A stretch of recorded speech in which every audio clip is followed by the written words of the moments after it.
ஏன்னா இப்ப இவங்களே வந்து இந்த பாட்டிலுக்கு 10 ரூபான்னு பேசினாங்க. ஆமாங்க. விஜய பாட்டா பாடினாரு. எஸ். ஆனா இன்னைக்கு அதுக்கான விளக்கத்தை இவங்களே கொடுக்கவும் ஆரம்பிக்கிறாங்க.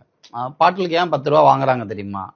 நேரடியாக அவங்க கொடுக்காட்டினா கூட அங்க இருக்கிற ஊழியர்களுக்கு வந்து ரொம்ப குறைந்த சம்பளம், அந்த ஏத்துக்கூலி இருக்க கூலி கூட ஊழியர்கள் தான் கொடுப்பாங்க. அந்த பாட்டிலுக்கு 10 ரூபா வாங்குற காசை வச்சுதான் அந்த கடையை மேனேஜ் பண்றது, கரண்ட் பில் கட்டுறது இதெல்லாம் நடக்குது. இது எப்படி இருக்குன்னா ஒரு அதீதத்துல சில விஷயங்களை இவங்க பண்ணிட்டு இன்னைக்கு அதை சரி பண்றதுக்கு ஒரு டேமேஜ் கண்ட்ரோல் மோட்ல இந்த என்டையர் ஆப்ரேட் பண்றாங்களோன்ற ஒரு ஃபீலையும் கொண்டு வருது. அப்ப எதுக்கு பாட்டு பாடுனீங்க? பர்சனலா ஒரு மினிஸ்டரை செந்தில் பாலாஜியை டார்கெட் பண்ணி நீங்க பாட்டு பாடுனீங்க. இன்னைக்கு அதுக்கான நியாயத்தை கற்பிக்கிறீங்கன்னா அப்ப எதுக்கு பாட்டு பாடுனீங்க? எதுக்கு சார் பாட்டு பாடுனீங்க? இன்னொன்னு 10 ரூபாய் வாங்குறது டாஸ்மாக்ன்றது அரசு துறை நிறுவனம். 10 ரூபாய் நீ 1 ரூபாய் கூட நீ வாங்கக்கூடாது. ஏன்னா ஒரு பைசா வாங்கினாலும் அது ஆடிட்டுக்குள்ள வரணும், சிஸ்டத்துக்குள்ள வரணும். பிரச்சனை வந்து 10 ரூபாய் வாங்கினானா 20 ரூபாய் வாங்கினானா பாலாஜி வாங்கினாரா எக்ஸ்வைடு வாங்கினாங்களான்னு கிடையாது. 10 ரூபாவை சிஸ்டத்துக்கு உள்ள வராம நீங்க வாங்கினீங்க. ஜெயலலிதா பீரியட்ல ஆரம்பிச்சு கருணாநிதி பீரியடு, மறுபடியும் Jayalalithaa period, Edappadi period, Stalin period, இப்போ உங்க பீரியட் வரைக்கும் நீங்க வாங்குறீங்க.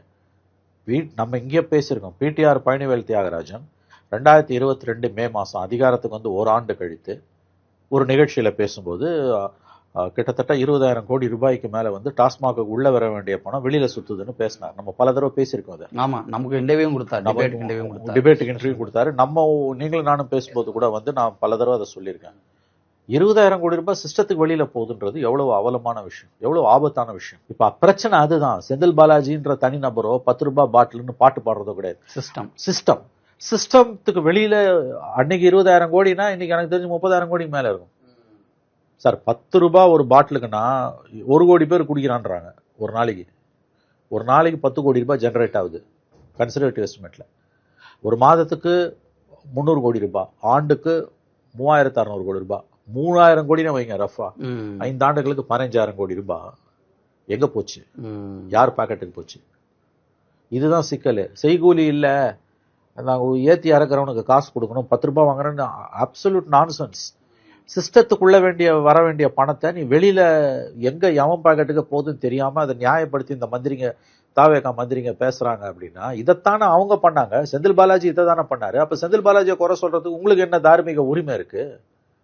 அப்ப இதை உங்களால களைய முடியலன்னா அப்ப நீங்க பேசுனது தப்புன்னு ஒத்துக்கோங்க.